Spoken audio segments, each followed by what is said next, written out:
Il s'appelle Dean Corll, Elmer Wayne Henley et David Brooks. Je vous emmène au Texas, sur les traces de ce trio meurtrier qui a terrorisé l'Amérique au début des années 70. Cette affaire, je la connais bien. Je vivais aux États-Unis à l'époque.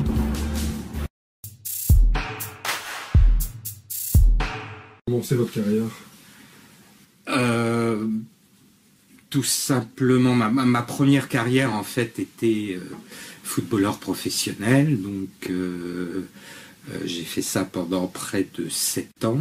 J'ai joué contre la grande équipe de Saint-Étienne des Verts, Michel Platini, etc.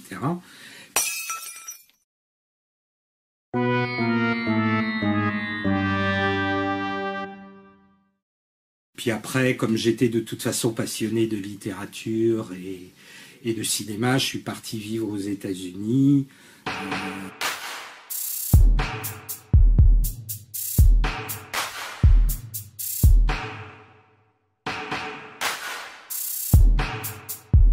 Découvert votre femme assassinée dans les années 70 aux États-Unis. Mais avant tout ça, Stéphane Bourgoin était quoi? Vous faisiez quoi comme métier en fait? Alors j'étais stagiaire pro en football professionnel. Stéphane Bourgoin, quand vous étiez petit, est-ce que vous aviez imaginé un tel destin? Non, pas du tout, hein. En fait, moi j'étais très fan de sport, à tel point que je passais la plupart du temps de ma scolarité dans les cours d'école à jouer au foot sur les terrains de hand. Et puis j'étais très très fan de hockey sur glace.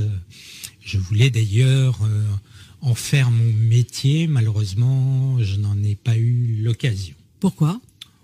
Tout simplement parce qu'à l'époque, le hockey sur glace en France, du moins, vu mon âge, j'ai 66 ans, à cette époque-là, était purement amateur. J'aurais dû aller au Québec pour tenter après une carrière professionnelle.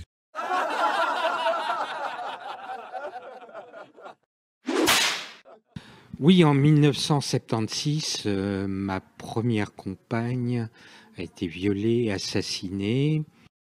Stéphane Bourgoin, vous êtes le spécialiste, je l'ai dit, des tueurs en série. Quand j'ai dit que je vous recevais, beaucoup de gens m'ont dit mais c'est quand même étonnant cette fascination pour les tueurs en série que vous avez, parce que je crois que beaucoup de gens ne connaissent pas votre histoire et la raison pour laquelle vous êtes devenu un spécialiste des tueurs en série.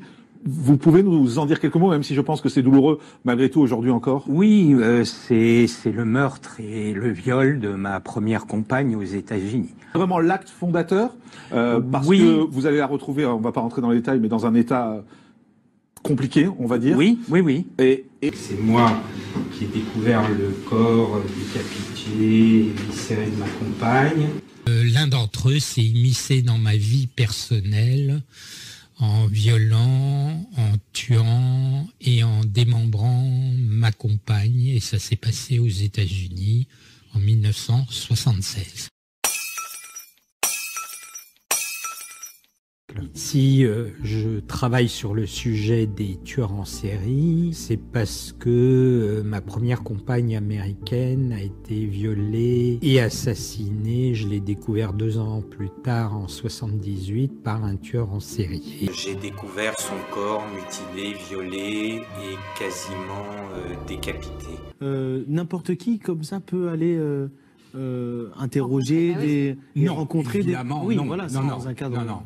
Non, il faut être le spécialiste mondial des tueurs en série.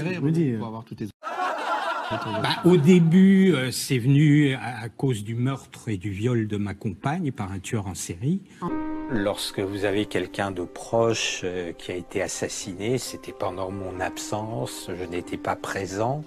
Donc peut-être qu'elle était là au mauvais moment, au mauvais endroit, et que si j'avais été présent, ça ne serait pas arrivé. Donc il y a évidemment une certaine forme de culpabilité.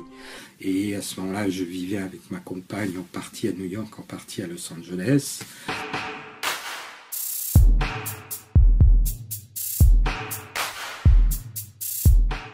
Et elle a été victime d'un meurtre accompagné de violences sexuelles.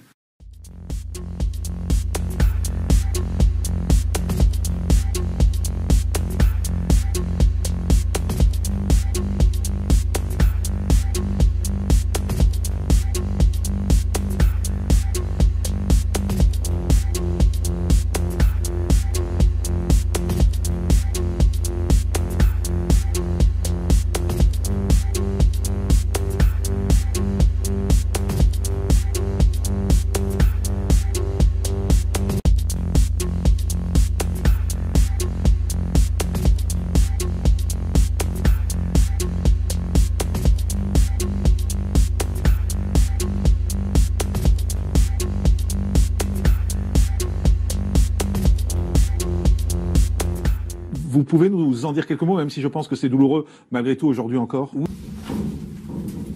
Stéphane, il est où ce gâteau?